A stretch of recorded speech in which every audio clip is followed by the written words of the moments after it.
নমস্কার আপনাদের সকলকে। বিজয়ার বড়দের প্রণাম, ছোটদের শুভেচ্ছা। আমি যে বিষয় নিয়ে আজকে ভিডিওটা তৈরি করছি সেটা হচ্ছে, কালকে নিউজে একটা অদ্ভুত কালীঘাটের একটা মাননীয় মুখ্যমন্ত্রীর পূজা দেওয়ার একটা ভিডিও দেখতে পেয়েছি। সেখানে উনি ঠাকুর ওনার হাতে চন্দ্রামৃত দিচ্ছেন, উনি সেটা মুখে নিচ্ছেন, মাথায় ঘষছেন, আবার সেটা ছুঁড়ে মা কালীর সামনে ফেলে দিচ্ছেন। আর পুজো দিচ্ছেন কিন্তু আন্তরিকতার সঙ্গে নয়, বাম হাতে তিনি ফুল ছড়াচ্ছেন। এইসব দৃশ্য দেখে স্বভাবতই সনাতনীদের আঘাত লেগেছে কালকে। তার মধ্যে আমরাও সনাতনী, তো আমাদেরও আঘাত লেগেছে।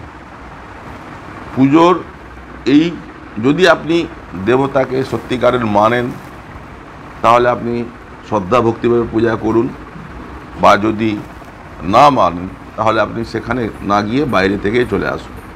কিন্তু একটা কালীঘাটের মতো প্রতিষ্ঠিত কালী মন্দির, যার উপর সনাতনীদের আস্থা অগাধ, সেই কালী মন্দিরে মাননীয়ার এইরকমভাবে পুজোর উপস্থাপনা করা মোটেও উচিত হয়নি।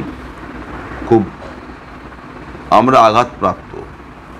এই ধরনের পুজো করা বা পুজোর পরিবেশ, মানে আপনি মন্দিরে গিয়ে উপস্থিত হয়ে এই ধরনের জিনিস দেখানো, জনমানসে খুব আঘাত লেগেছে। তাই আমি এই জন্য এটা ভিডিও বললাম, জাজ করলাম যে বামফ্রন্টরা নাকি নাস্তিক। আপনি তো বামফ্রন্ট না, আপনি তো একটা ভালো ব্রাহ্মণ ঘরের কন্যা। আপনার তো কমপক্ষে এই পুজো পার্বণ নিয়ে এই ধরনের আচরণ করা মোটেই শোভা খায় না। আমরা খুব দুঃখিত। আপনার ভুলের জন্য আমরা মা কালীর কাছে জোড় হাত করে প্রার্থনা করি যেন আপনাকে মাফ করে দেয় মা কালী মা।